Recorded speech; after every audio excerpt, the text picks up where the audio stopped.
Jelas ya sekarang, Bu Ari? Suara saya bagaimana, Pak? Terdengar?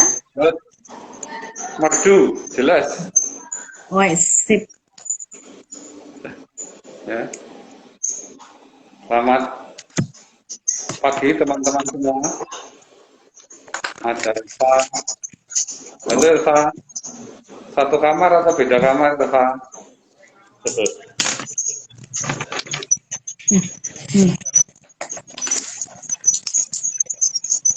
Nah, kita beda kamar Eva ya.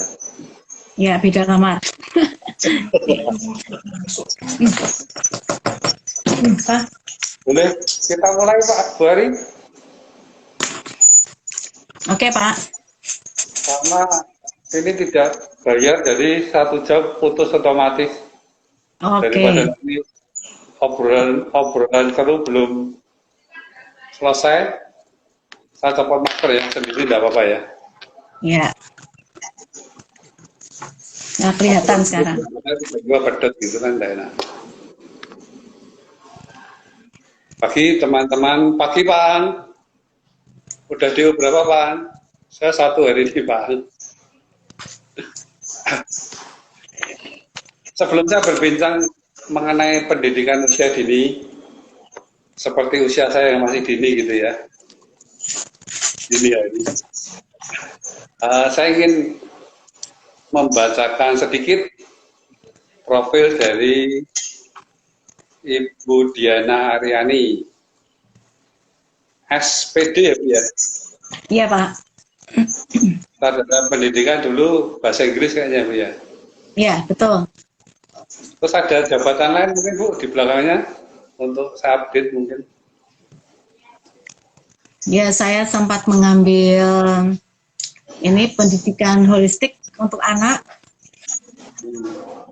di MPTS Pineng. Dapat tangan gelar. Spesialis anak semua ya Bu? Ya, karena passionnya di anak. Kemudian nama suami Martin Pangalila. Kemudian ada anak 4 yang cakep-cakep ini. Ya, kalau ada yang cari mantu nanti menghubungi beliau gitu ya.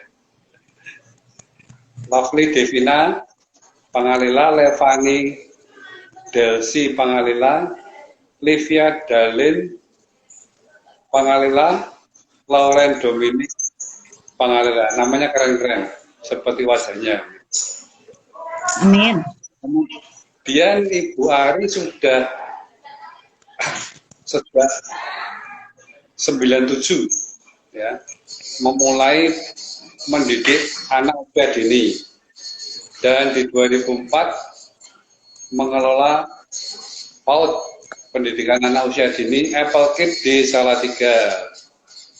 Adapun slogan hidupnya adalah hidup ini adalah kesempatan untuk memberi manfaat kepada orang lain. Ya, ini luar biasa sekali profilnya. Saya berharap teman-teman yang bergabung nanti bisa mendapat sesuatu yang bermanfaat. Tema kita hari ini adalah pendidikan anak di usia dini, begitu ya. Nah, saya ingin menanyakan terlebih dahulu Bu Ari. Ya, Pak. Saya termasuk usia dini enggak sih Bu? Gimana sih pengertian usia dini itu gimana? Pak Ang atau Pak Riwanto itu termasuk usia dini atau enggak gitu? Pengertiannya gimana usia dini? Oke, secara teori anak usia dini itu anak yang ada di usia sebelum masuk ke sekolah normal, formal. Begitu, sekolah formal kan dibilang di usia SD gitu. Jadi adalah anak-anak yang usianya kira-kira 0 sampai 6 tahun. Begitu, Pak. Itu adalah anak usia dini, di mana pendidikan usia dini itu mempersiapkan anak untuk masuk ke pendidikan dasar. Ada juga yang mengatakan usia sampai 8 tahun gitu, tapi rata-rata ya sampai 6 tahun lah. sebelum masuk ke SD. Begitu. Kalau Bapak sudah lulus SD pasti sudah melewati masa usia dini. Saya 6, Bu, menuju 6. 60. Oh iya, sebelumnya teman-teman nanti akan mengajukan pertanyaan, saya beri giveaway.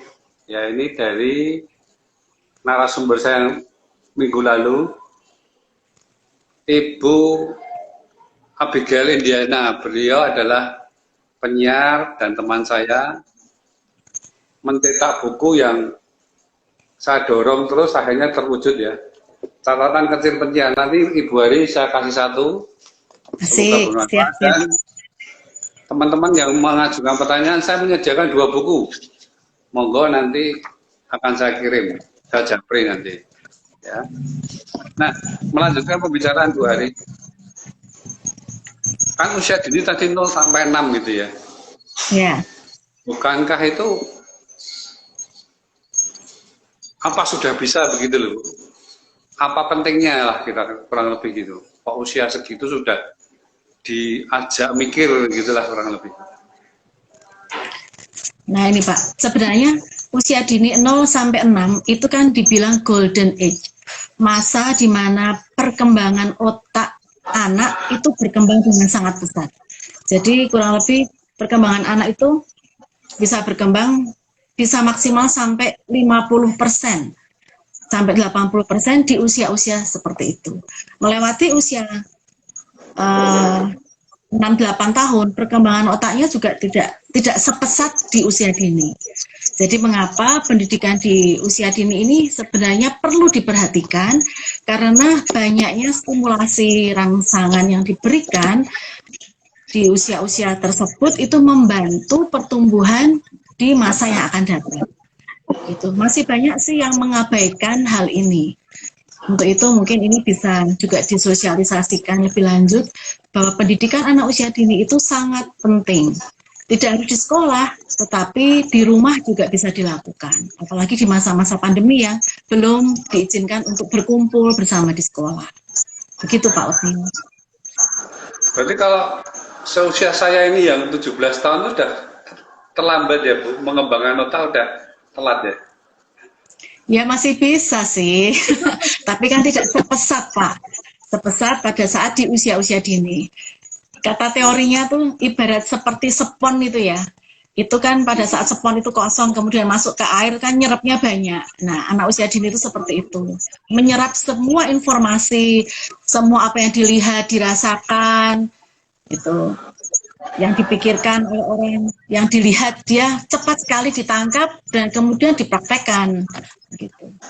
Nah kalau usia seperti Bapak mungkin melihat sesuatu mungkin mikir dulu ya Pak. Tapi kalau ya, usia dini dengan polisi mereka akan cepat meniru begitu. Itu makanya penting sekali apabila punya anak-anak usia dini di rumah, ya ini saya ngomong sebagai orang tua aja, hati-hati dalam berkata-kata, bertindak, gitu. Karena itu akan cepat sekali untuk dikopi oleh anak-anak. Gitu, Pak. Berarti mohon maaf Pak Riwanto kalau mau pendidikan usia dini sudah tidak bisa. Semuanya terlanjur gitu ya. Sudah lama tidak ketemu Pak Riwanto. Yohanes, pokoknya sudah terlalu banyak isi uang kalau Yohanes saya tahu itu. Pengusaha. Oh, halo Pak Yohanes.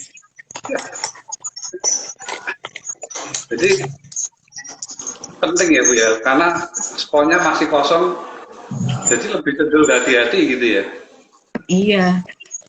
Coba Bapak ya, bicara apa begitu, anak-anak cepat meniru loh. Ya. Nutup pintu pakai kaki gitu Pak. Nah itu anaknya juga akan meniru seperti itu, karena yang anak-anak akan berpikir, oh seperti itu toh cara menutup pintu. Nah, jadi kenapa perlu sekali memberikan keteladanan yang baik di masa usia dini, karena itu jadi dasar. Jadi untuk anak usia dini lebih sering untuk diberi contoh untuk ketiga kata ajaib. Seperti terima kasih, maaf. Maaf. Satunya apa Bu? Halo. Permisi. Tolong. Saya punya 5 kata ajaib. Halo, tambah halo di sekolah kami. Jadi kami punya 5 kata ajaib. Dari maaf, terima kasih, tolong, itu kami kembangkan. Tambah halo, tolong, gitu. Yang menarik ini. Permisi. Itu jadi pembiasaan setiap hari. Saya pernah punya pengalaman, Pak Oto. Di usia saya yang sekitar 20-an tahun setelah saya lulus, setelah saya bekerja begitu, bersama dengan partner saya, kebetulan saya mengajar, kebetulan dia orang native speaker gitu, dia itu ditolong oleh suaminya. Jadi suaminya itu membawain makanan gitu ke dia. Terus saya tuh lihat dia tuh bilang terima kasih gitu. Terus saya bertanya gitu, kok saya nggak punya teladan seperti itu ya? Saya bilang, kenapa kok kamu harus mengatakan terima kasih? Itu kan juga suamimu sendiri gitu. Memang sepantasnya suami harus menolong istri gitu. Tetapi yang mengagetkan dia menjelaskan yang mungkin hal yang biasa ya. Loh, kalau kita ditolong hal kecil apapun juga, jangan lupa ucapkan terima kasih, bahkan itu dari pasangan kita. Sejak saat itu Pak, di usia yang kurang lebih 22 tahun, saya tuh baru sadar, saya itu jarang mengatakan terima kasih. Ternyata saya tuh jarang menghargai orang. Kalau saya flashback, sepertinya karena pendidikan yang ada di keluarga saya itu kurang mengajarkan saya untuk mengatakan terima kasih, minta tolong, sorry, maaf gitu. Sejak saat itu saya mulai bercita-cita kalau saya punya anak saya harus memberikan dasar-dasar ini kepada mereka. Karena ini dasar-dasar yang sangat penting untuk kehidupan mereka selanjutnya, terutama saat nanti mereka sudah bekerja, apalagi mereka berkeluarga, gitu. Penting sekali. Jarang kan Pak? Bapak sering nggak ngomong terima kasih kalau ditolong sama istrinya? Mulai Diberikan minum aja. Bagus. Kalau minta maaf Pak, kalau salah.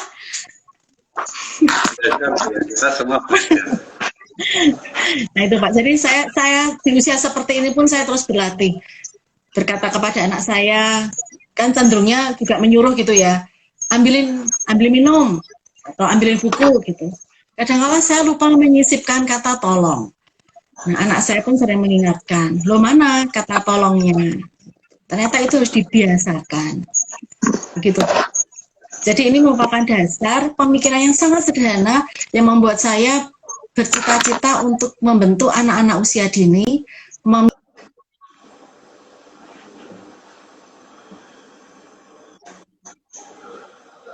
Ya. Jadi simpel sebenarnya Bu ya. 5 kata ini kalau diterapkan menarik sekali ya. Iya Makanya, Pak. teman-teman yang masih anaknya kecil gitu ya, kesempatan ini untuk memperbaiki generasi gitu ya. Iya, betul. Ya, karena dulu mungkin orang-orang kita tidak begitu peduli gitu ya. Nah, saya harap acara ini membuat kita semakin peduli lah sama pendidikan anak kita gitu. Ngomong-ngomong, Bu Ari, kok passionnya awalnya di pendidikan usia dini kenapa Bu? Apakah karena pengalaman tadi atau ada yang lain? Sebenarnya buat saya mengajar yang paling mudah, pikir saya itu adalah untuk anak-anak yang usia dini. Tapi setelah saya menjalani, ternyata mendidik anak usia dini itu yang paling susah Pak. Karena membentuk dari yang tidak ada menjadi ada, memberikan dasar-dasar itu kan kita harus lebih ekstra hati-hati ya. Jadi apa yang kita ini berikan kepada mereka itu akan teringat untuk mereka. Yang mendasari saya sebenarnya terutama karena pada saat itu saya baru saja memiliki anak. Basic saya memang mengajar. Saya sempat mengajar di SD di Jakarta 3 tahun begitu. Kemudian saya harus pulang ke Salatiga karena saya menikah. Dan kebetulan saya punya anak. Setelah saya mulai merenungkan gitu, apa ya yang bisa saya ini berikan gitu loh untuk generasi ini, terutama lewat anak saya dulu. Gitu. Jadi saya mulai membentuk komunitas.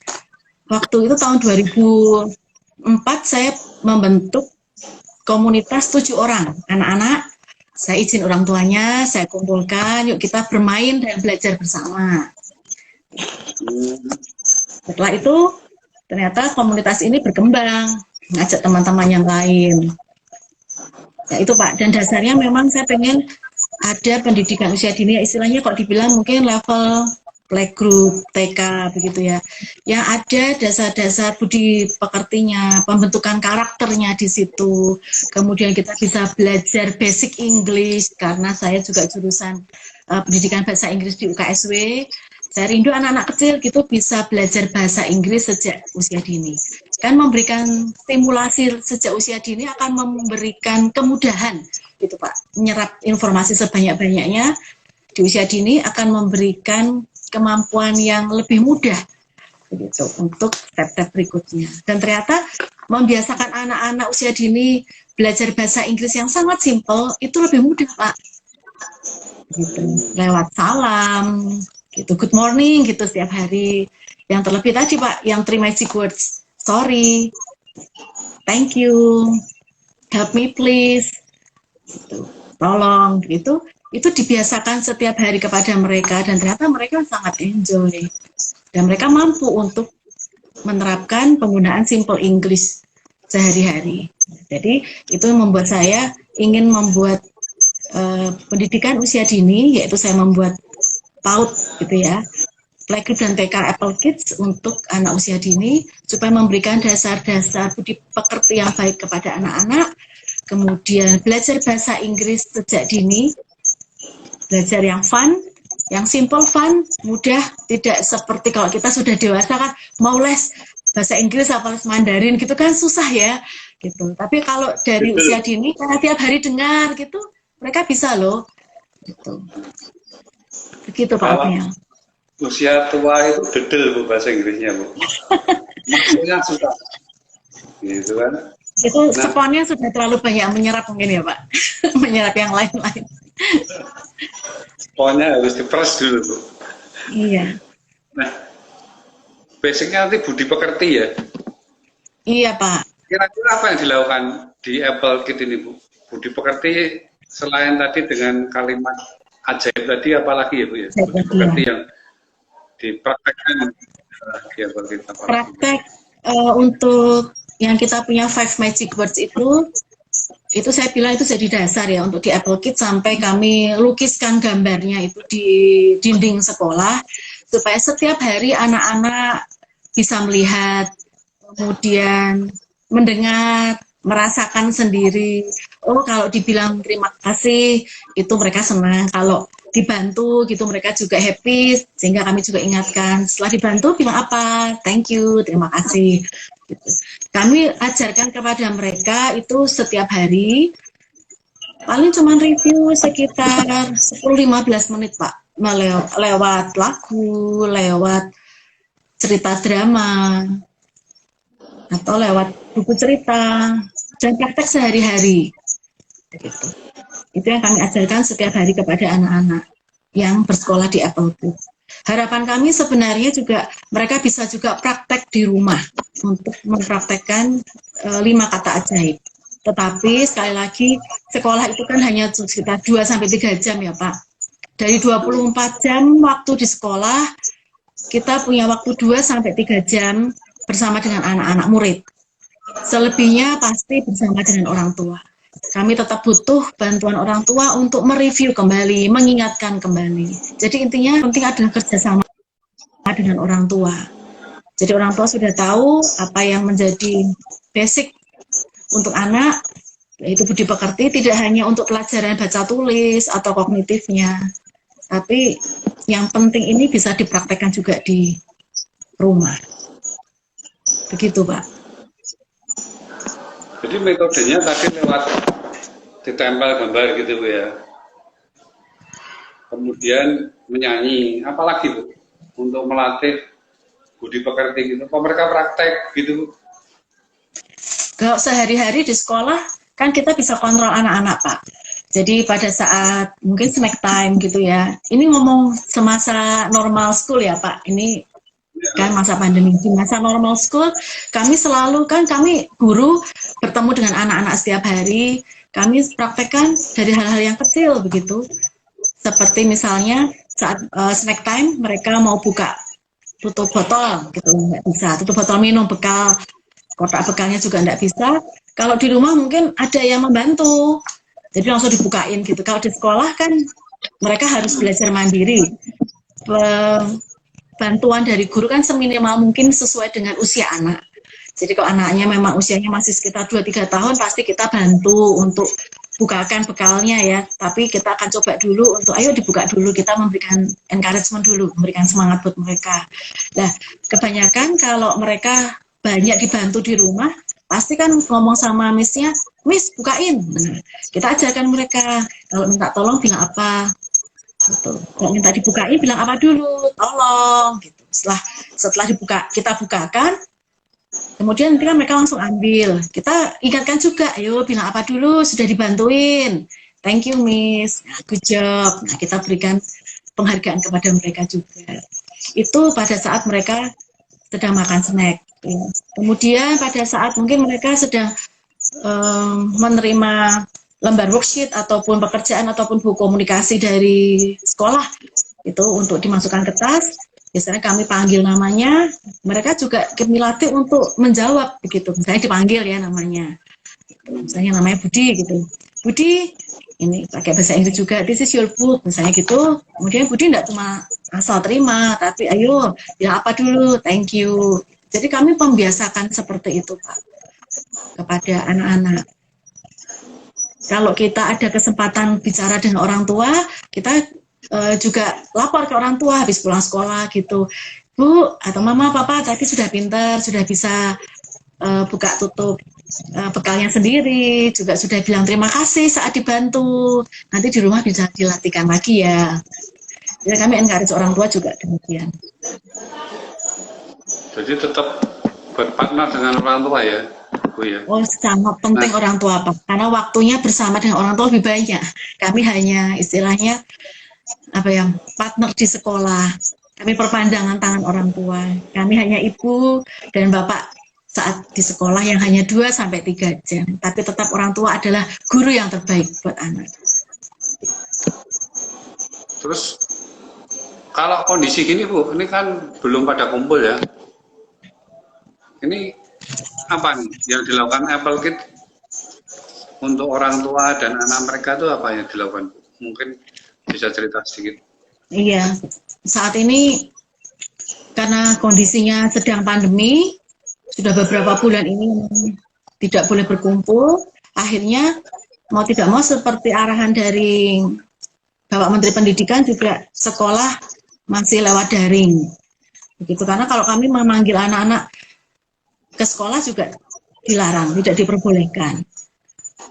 Sebenarnya paling enak tetap bertemu tatap muka. Kami pun secara guru kepingin sekali bertemu dengan anak-anak. Kita bisa tahu perkembangannya secara langsung, kita menyapa mereka, mereka menjawab kita bisa nyanyi bersama, kita bisa istilahnya nyanyi bergandengan tangan dan lain sebagainya, gitu kan lebih menyenangkan gitu buat kami sebagai guru. Tetapi karena kondisi seperti ini, mau tidak mau kami melakukan juga daring ya, sekolah daring. Jadi kami online, setiap hari kami mengirimkan video pembelajaran kepada orang tua, tentunya karena anak-anak kan ya belum pakai handphone Pak. Jadi tetap dibantu oleh orang tua, kami mengirimkan ke grup orang tua, nanti orang tuanya nanti yang istilahnya membukakan video itu untuk anak. Nah sebelumnya kami sudah persiapkan materi pembelajaran juga yang kami kirimkan seminggu sebelumnya. Jadi kami sudah kirimkan ke orang tua.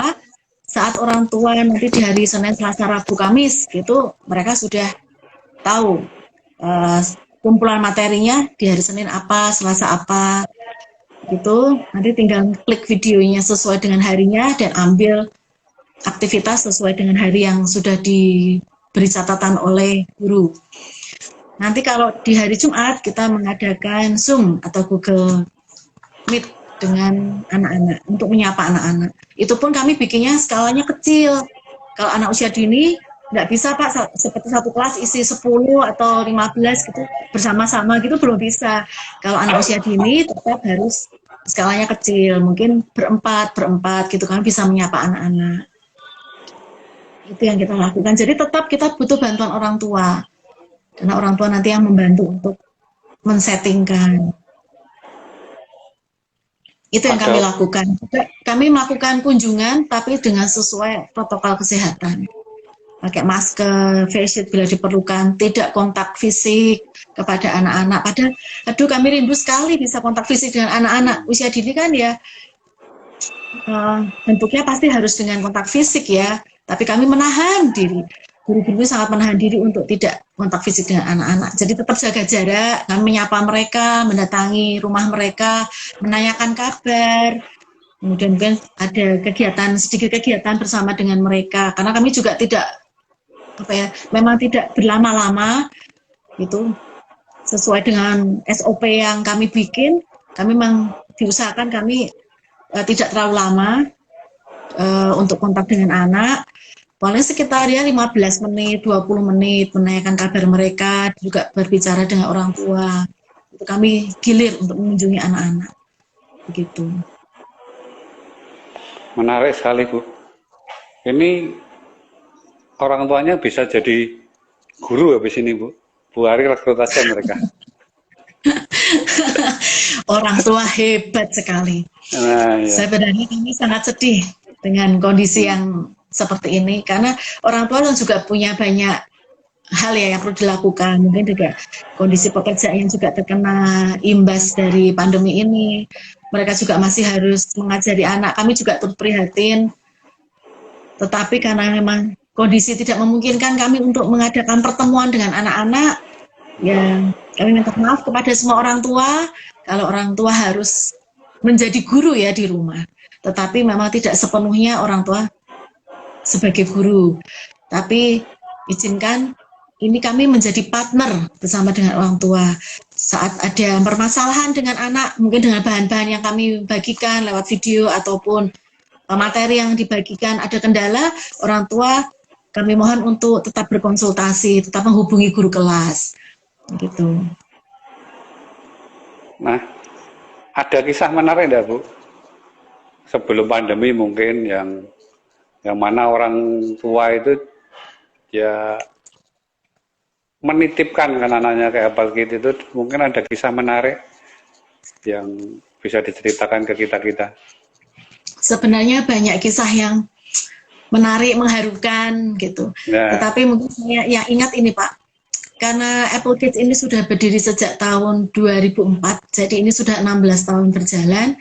Yang saat ini saya sedang ingat adalah ini sudah lama tapi ya. Tapi kan kami tuh saat ini terus mengikuti perkembangan didik murid-murid kami, anak didik kami.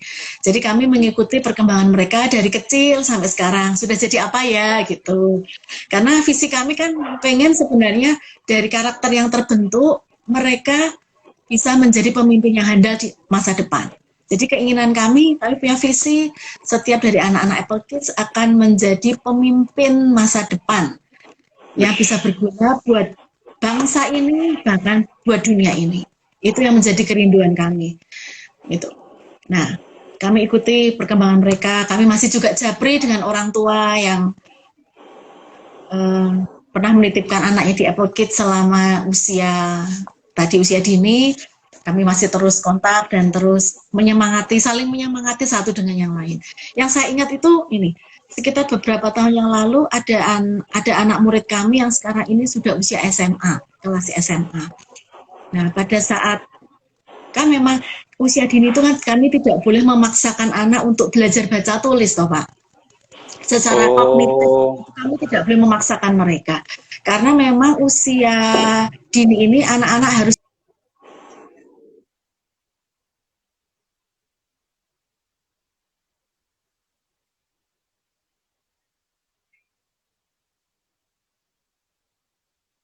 Halo, maaf terputus Bu Ari. Halo. Halo?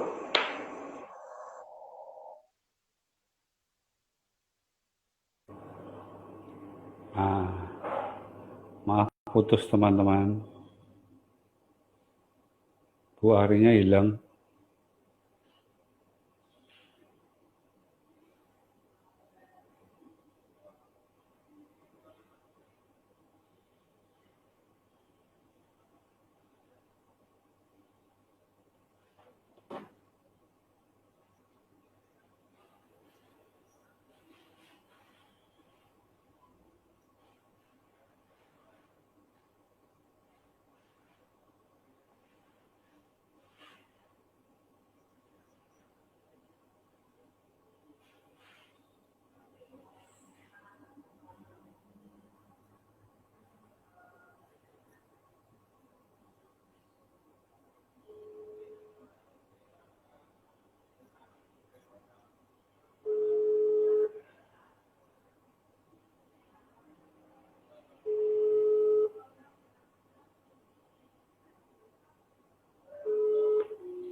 Nah, mohon maaf Bu Ari, gangguan teknis.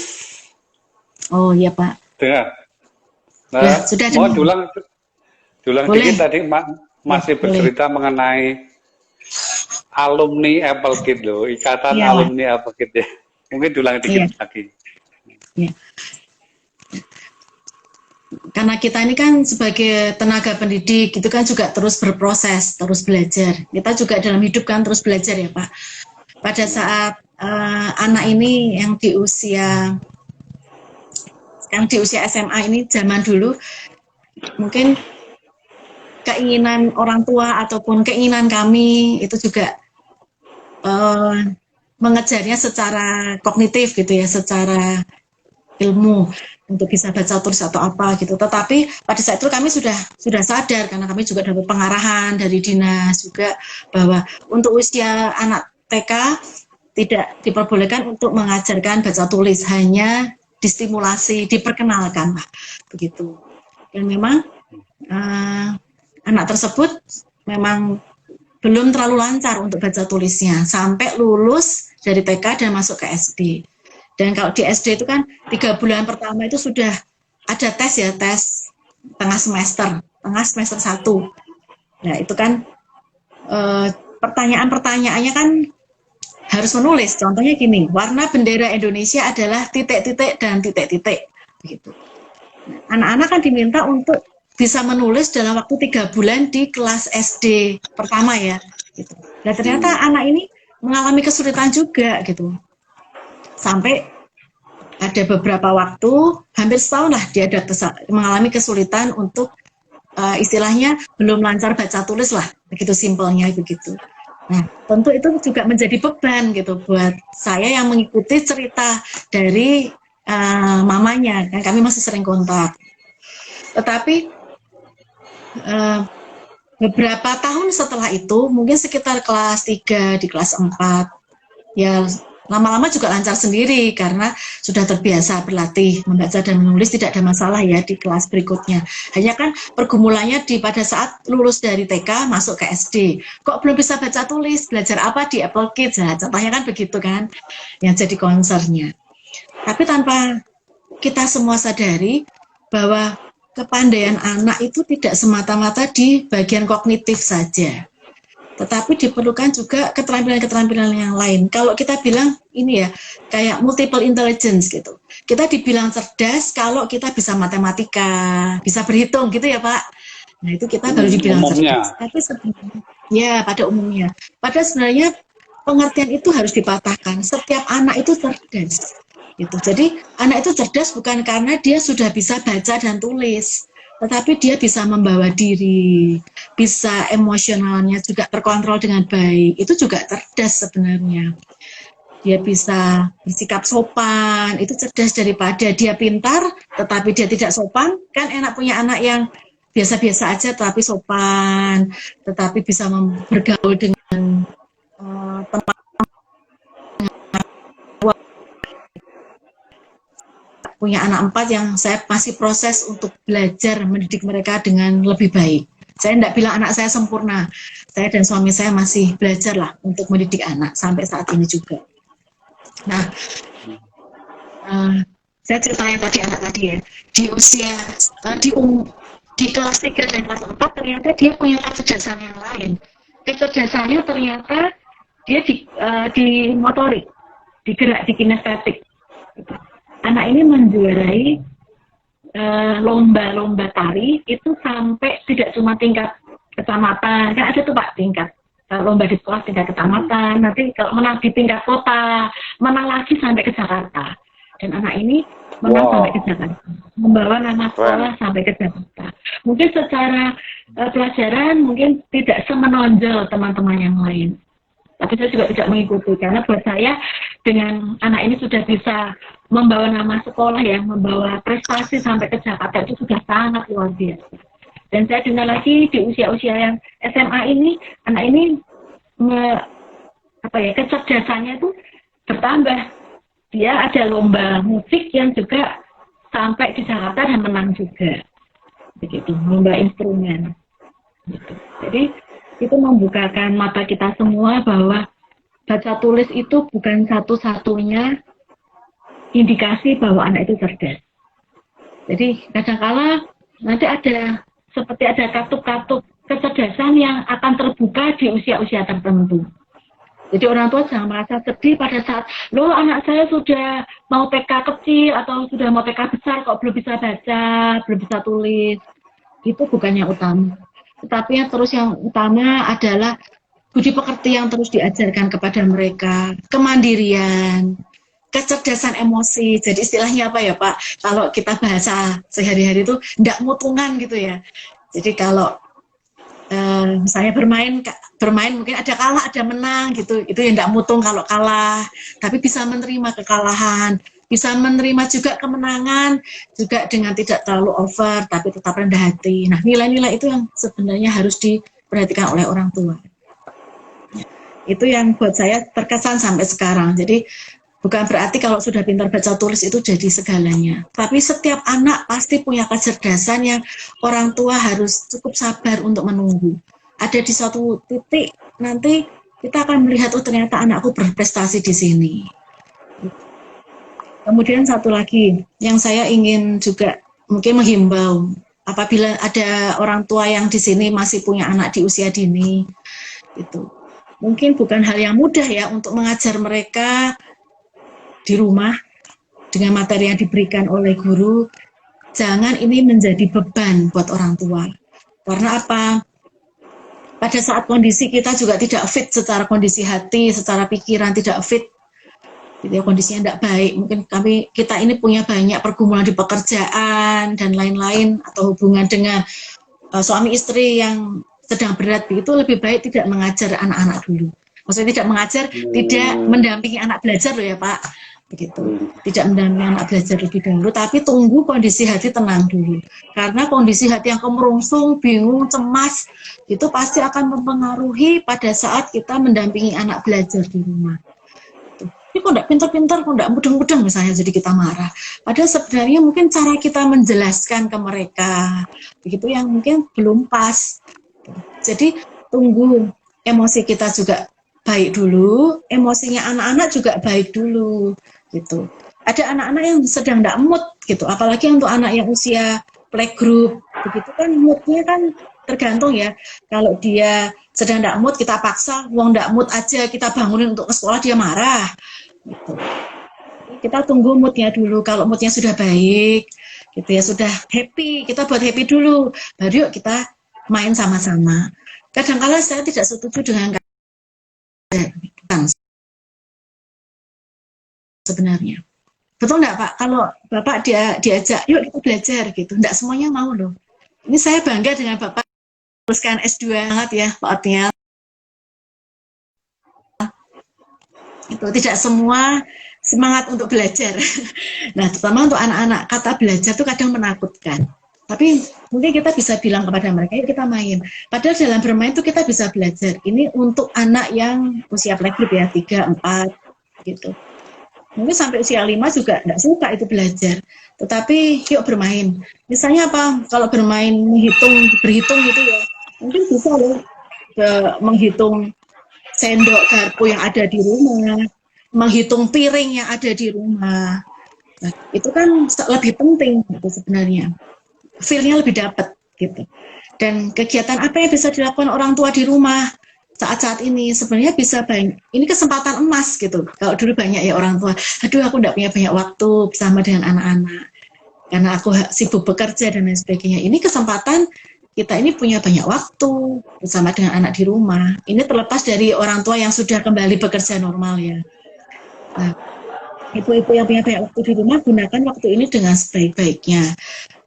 Mungkin bisa memasak kue bersama di rumah, gitu ya, bikin kue, bahkan masak. Seperti ini, saya sering katakan kepada orang tua, misalnya kalau ibu mau masak sayur, kenapa enggak anak-anak itu diajak untuk metili sayurnya gitu loh. Metili bayam, itu sebenarnya bagus loh buat koordinasi mata, tangan, motorik halus mereka terlatih. Gitu. Kemudian mereka mungkin nanti bisa menyiapkan barang-barang apa gitu, itu mengikuti instruksi, itu bisa dilatih di rumah gitu. Daripada anak banyak bermain dengan gadget. Ini kan sudah anak main gadget terus ya, karena harus nonton materi lewat screen handphone atau laptop. Dan juga diingatkan anak-anak untuk tidak terlalu lama di handphone ataupun melihat laptop. Begitu. Yang paling parah melihat handphone. Laptop masih lumayan karena masih ada penyaringnya, tapi handphone mungkin dikasih waktu sebatas 15 menit, 20 menit, berhenti, kemudian ambil minum dulu, mungkin lihat pemandangan di luar dulu yang tanaman hijau-hijau atau apa, untuk menjaga mata supaya tidak sakit, saya bilang gitu kepada anak-anak saat mereka kecil gitu. Nah, itu yang hal-hal yang perlu diingatkan kepada anak-anak. Dan juga buat orang tua, tetap semangat, tetap tenang, tidak jadi bertambah emosi karena kita semua mengalami masa-masa yang cukup berat. Ini saya juga membawa guru-guru juga sudah rindu sekali dengan anak-anak untuk bisa bertemu dengan anak-anak, bisa bermain bersama. Dan juga tugas guru juga jadi berat juga. Ini curhat sekalian ya Pak. Ya, dari sisi guru, mereka juga mengalami masa yang cukup sukar ya, karena mereka harus belajar hal yang baru. Mereka harus syuting, karena mereka bukan artis, bisa syuting sampai 16 kali tuh Pak, pertama kali untuk ambil satu video aja. Harus diulang-ulang, karena kan ini ya bukan artis ya, jadi ya aduh kok ngomongnya gitu film ya. Bukan bintang film. Iya, dan akhirnya sekarang sudah terbiasa di depan kamera gitu ya, dilihat oleh banyak orang begitu. Dan harus edit videonya supaya dibikin menarik buat anak-anak, itu bukan pekerjaan yang mudah buat guru-guru. Tetapi saya mengapresiasi guru-guru secara khusus buat Apple Kids dan secara umum buat guru-guru semua guru-guru yang saat ini sedang bekerja keras untuk memberikan pengajaran yang terbaik.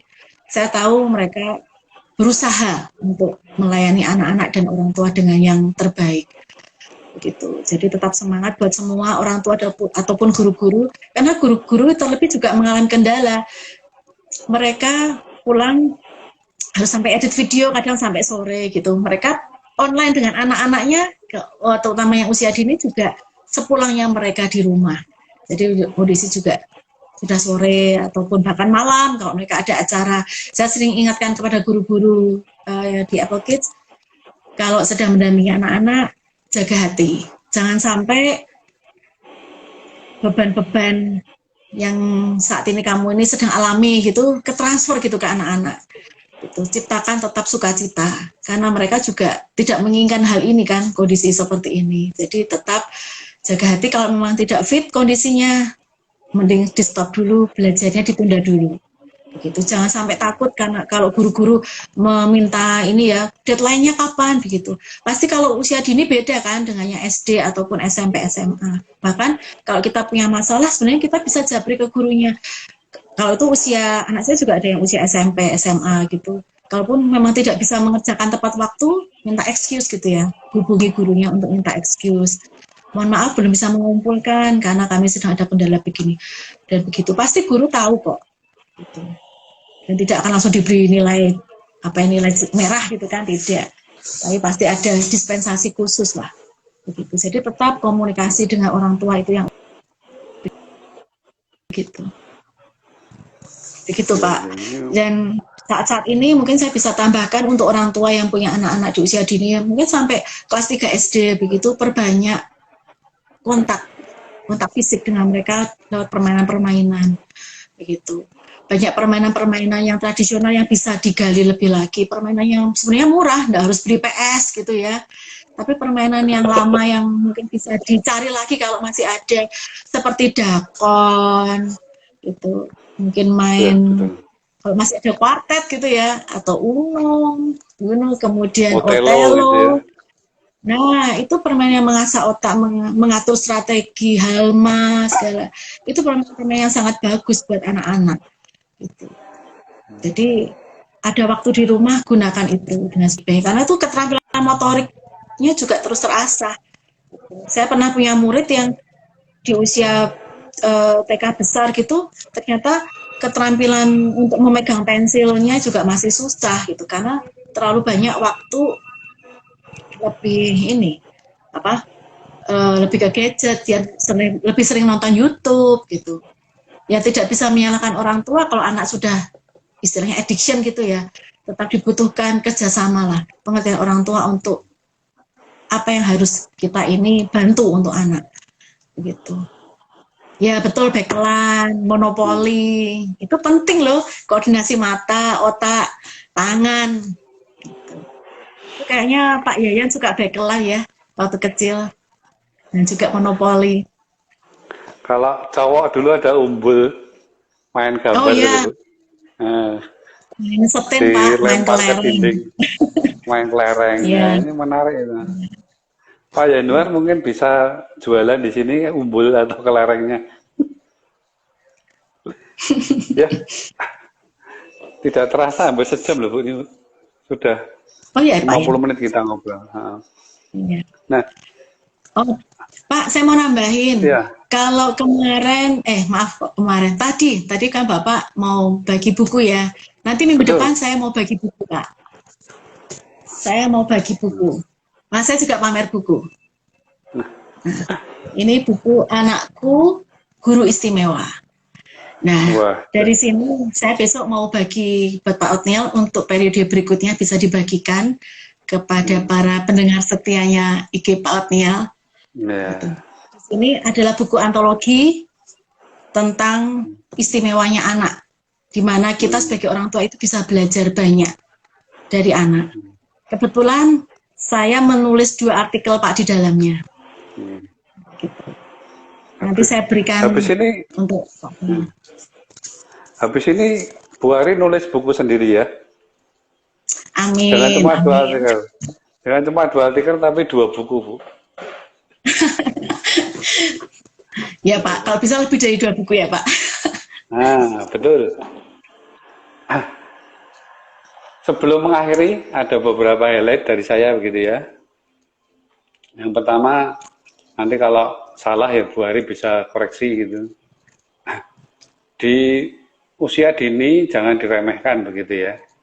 Karena Ya, justru itu pondasi yang penting sekali, dan mumpung di usia dini itu kan tadi Bu Ari istilahkan spon yang masih belum berisi air.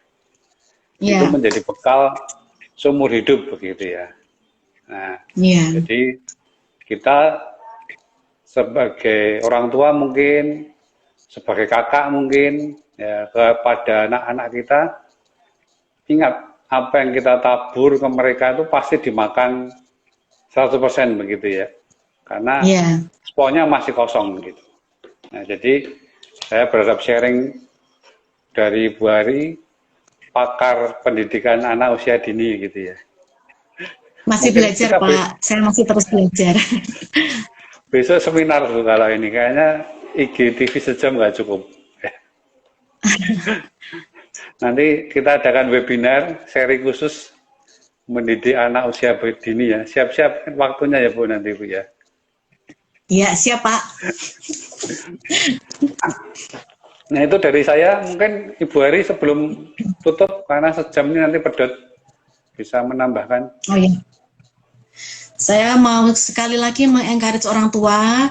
Sebagai guru, saya juga mewakili lembaga Apple Kids, dan juga sekolah-sekolah yang lain juga, terutama untuk sekolah yang dari usia dini. Saya mengencourage orang tua untuk tetap semangat,